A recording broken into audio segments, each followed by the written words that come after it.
Welcome to the Jeremiah Show, and welcome to New York City. Winter is setting in, and the weather is getting colder. The first snow of the season blankets the dirty streets with a white blanket of forgiveness and hope. The snow dampens the wolves in the city. The shopkeepers are beginning to decorate their storefronts. The gold light spills into the streets like a Francis Bacon painting. The long shadows cast from the tall buildings all around bring on the dark sooner this time of year.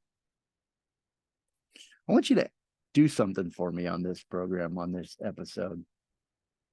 I want you to imagine that you are in New York City in the years of 1923 and 1939, 1947, and 1973.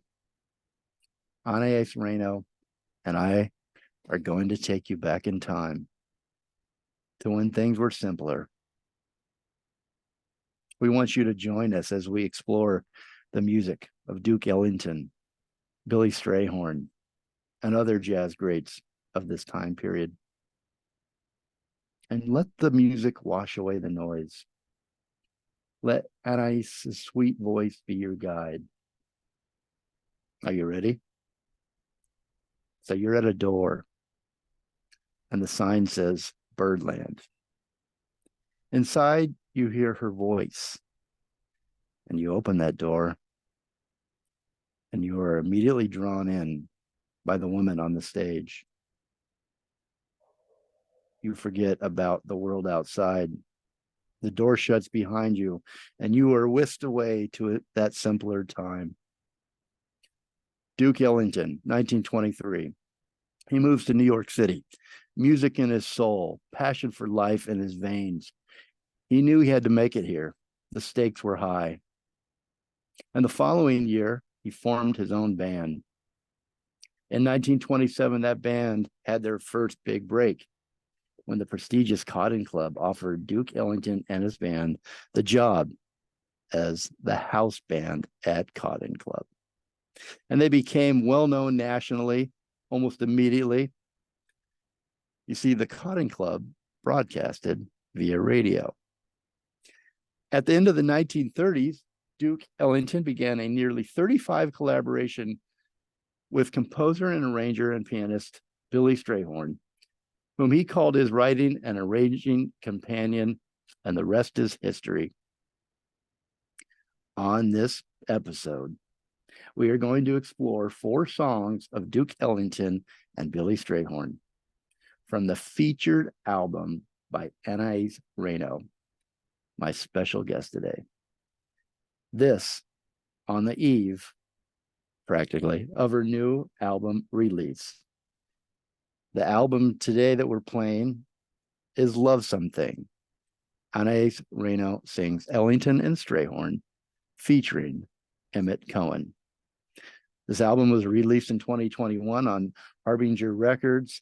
The featured songs on this episode that you're going to be hearing, sung by Anaïs, is Daydream, recorded in 1939 and composed by Billy Strayhorn with lyrics by John Latouche and written also in 39.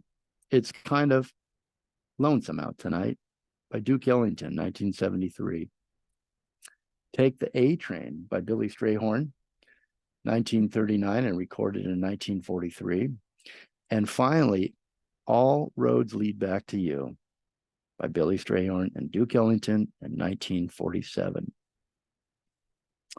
Duke Ellington was born Edward Kennedy, the Duke Ellington, on April 29th in 1899, and he passed away on May 24th of 1974.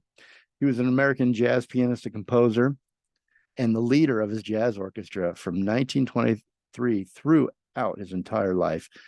Billy Strayhorn, William Billy Thomas Strayhorn, November 29th, 1915 to May 31st, 1967.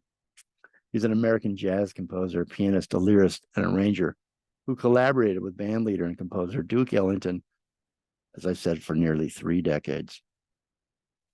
and Anaïs Reno, November 29, 2003. Thankfully, she's still here with us. Hi, Anaïs. Hi. I don't know if So, you noticed from what you just said, but Billy Strayhorn and I have the same birthday, and that is my proudest accomplishment. oh, that's amazing. I didn't see that. We, Indeed. I've got to ask, well, let me give a little bit about you, out a little bit of information about you. You've got the record for, first of all, being my featured guest on more shows than anyone else now. And I think if you're listening and you've listened before and you know Anaïs, you know why. She is an incredibly talented musician, in an even better person to talk to and get to know. Anaïs Reno, Lovesome Thing. She sings Ellington and Strayhorn featuring Emmet Cohen. That's an album that you were on to discuss last time, and we're actually going to take the album apart. I chose, these are 4 songs that I chose, and I hope you're okay with my choices, but I just love them. Yesterday, I was listening to a playlist, and Anaïs Reno's album came on, not planned at all, and it just took me away, and it inspired the thought for this show that so young, 19 years old, um, you've been playing since you were 8. I'm going to mention a lot of your awards, but I think I look at the reason I mentioned the birthdays and the dates of Duke Ellington and Billy Strayhorn. You created this album with 12 songs on it that just, I think it went to number 5 on the jazz charts. If maybe it may have been different than that, but if I remember correctly, it just received so many accolades and so much recognition. And you are so young, but you captured these songs like no other. And look at the differences. 1974, Duke Ellington passed away. I mean, and you were born on 2003. The age, the years that have gone by. Where did that come from? How does this come from you? How did the spirits of these 2 greats, um, just take your body over and your voice, and you were able to present them so well and make me love them? Well, thank you. First of all, that little poetry segment that you started with is beautiful. Your music inspired that yesterday. I mean, Oh, that thought, that thanks. idea. You're so nice. Yeah, I mean, I think when I'm singing these things, I'm not necessarily going for a certain time period because, again, like we were talking about before we started recording, I don't want to feel within myself that I am performing so much. And of course, I'm still working on incorporating that mentality into different aspects and what I'm doing and what we're all doing. But in that particular way, I think it's probably just a mixture of the type of music that I like. It's, like you said, pretty old at this point, relatively speaking. And it combined with the fact that I love the singers and the musicians that I love that definitely have a more old-fashioned way of playing compared to the type of thing that you hear today that's very modern, made it so that maybe I'm giving off a certain more vintage impression, I guess. And I'm very happy that it comes across that way.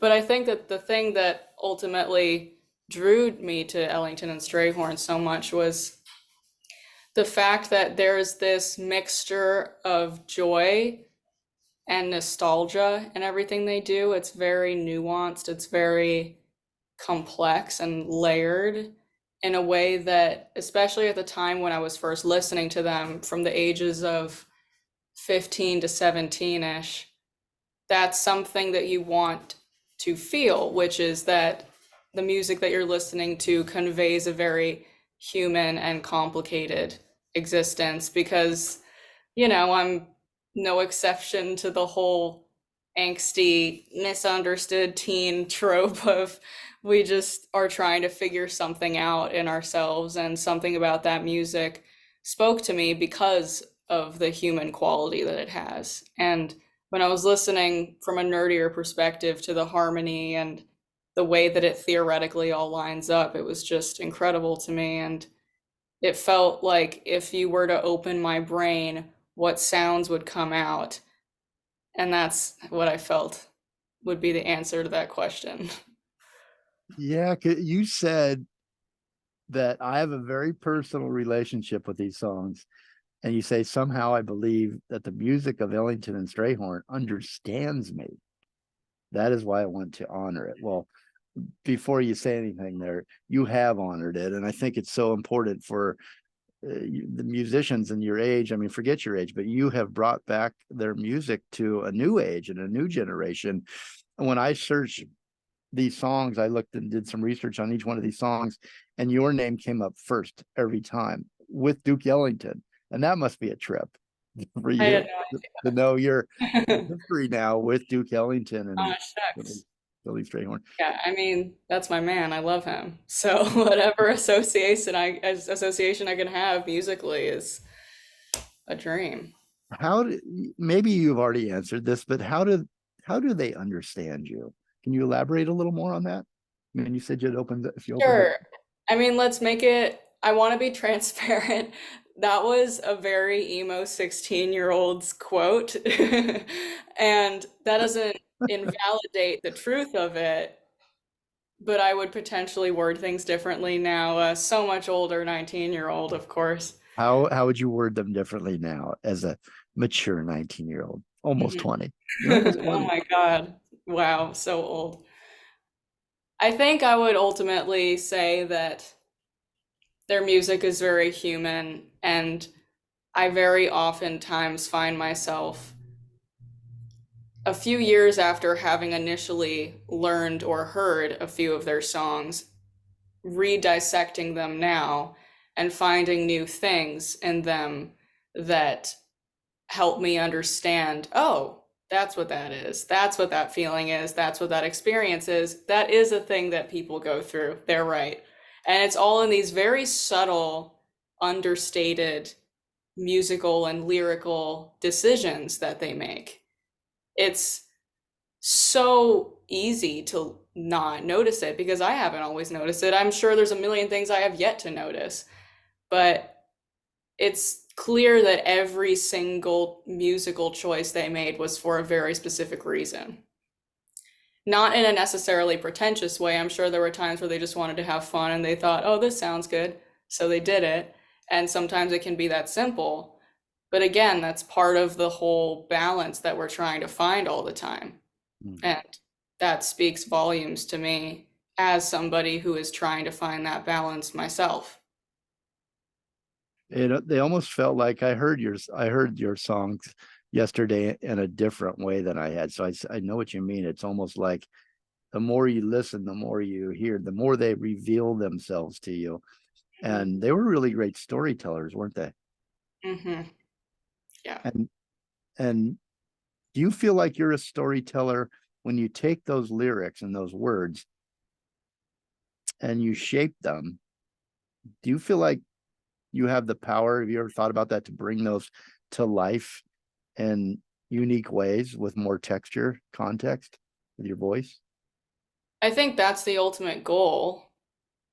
I think we're all trying to find different ways to do it in a way that feels natural to us because the way that Carl McRae did it versus the way that Sarah Vaughan did it is not going to be the same as each other, let alone me, little old me, or somebody else at my school, or a sax player that you see on the street, or a pianist that you hear in a club. We're all, I guess, ultimately, if we're coming from the right place, trying to just storytell. And that's, I think, more what I mean when I mentioned that I'm not so much trying to convey a certain time period, because the point is really just to tell the story from a perspective that feels natural and true to us. And sometimes it feels easier than other times because certain songs might click more than others. I know that even making this record, while I did truly love all of the songs and they were all put there for a reason in my head at the time,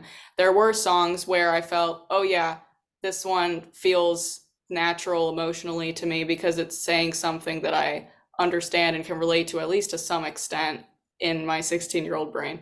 And then there are songs where I had to dig a little bit more. For example, Lush Life was one where I thought, okay, there are elements of this that I do feel I can get. Obviously, not the being a gay black man thing. I'm not going to pretend that I understand that. That's a situation that Billy Strayhorn knew. But in terms of just being young and not feeling that you understand what's happening around you and everything's very heightened, you think, oh my God, I'm lonely right now. I'm going to be lonely forever. That's a very teenage experience. He wrote that when he was a teenager. He finished that song when he was my age. I haven't written a Lush Life yet, so maybe I should get on that. But the point is, there were aspects of that where I thought, oh, this makes sense to me personally. And then there were aspects where I thought, okay, I'm going to have to try a little harder. And that's always the case. But we need to take a break, but you brought something up and I wanted to ask you, when you chose on this album, when you chose these 12 songs and you were 16 at the time, that you released, I think when you were 17, what was the story you were trying to tell about yourself? Because everything comes back to you, right? To us at the end, we're trying to tell, we want other people to understand us. And was there a theme? Was there that you remember, that you recall, the story about you that you wanted everybody to know through the music that you chose for this album? I think it's a mixture of wanting people to hear how much I love this music, because to have a debut album be a tribute to somebody else at first seemed strange to me, and then I realized in this case it was a good idea because I felt that their music sounded so much like what I enjoyed and experienced myself musically. So it was a mixture of that, and also honestly more so wanting to just point out what they did, because I'm not necessarily here to tell everybody a bunch about myself when I'm singing. It's more so, how do we like these songs? What have they meant to us personally? And what do they mean to you, the listener? Beautiful. We're going to take a break. Duke Ellington once described Billy Strayhorn as his right arm, his other heartbeat. And who is your other arm? Who's your other heartbeat? Have you found them yet, musically? You think? I've definitely worked with some musicians who I feel I click with musically, especially over time. Just ones that I've worked with a lot. And actually, some of them happen to teach at the school I go to at Purchase. I know that Pete Malinverni is one of them. We work together a lot, and therefore we can kind of always tell what each other's going to do, which is a cool experience. And David Wong, I mean, he's awesome. So, I mean, I haven't worked with David Wong nearly as much as I've worked with Pete, but he's one of those people where I feel that he's got my back musically whenever I have worked with him. And I think everybody would say that about him because he is so notorious for just being an incredible supporting presence on the bandstand. Ugana Okegwo is one of them. Matt Wilson is one of them. Gary Smolian's one of them. Just wonderful musicians who ultimately make you feel comfortable because they're just there to have a good time. Again, because they saw a lot of this music in its prime. Of course, they're not so old that they were around in the 20s, but they saw a lot of the greats when they were alive and when they were performing all the time. And so I think they do come from that time period of just wanting to create music and wanting to share that with a younger audience and younger students. So I love working with them, and I do feel that I have some sort of musical connection with them over the time that I've worked with them. My special guest today is Anaïs Reno. We are featuring songs from the album Lovesome Thing. Anaïs Reno sings Ellington and Strayhorn, featuring Emmet Cohen, released in 2021 on Harbinger Records. She's here to talk about and tease us, I guess, because we don't have it in hand yet. Normally, I have these things in hand before you do. Anaïs Reno's new album is set to release on PX Records. The label launched earlier this year by the live music arm of PizzaExpress Jazz Club. Anaïs Reno live at PizzaExpress, live in London, features Anaïs' solid take on a collection of reimagined jazz standards, including Yardbird Suite and The Girl from Ipanema and Just Squeeze Me. Go to anaisreno.com. I'll spell it for you. ANAISRENO.com. And we'll be right back.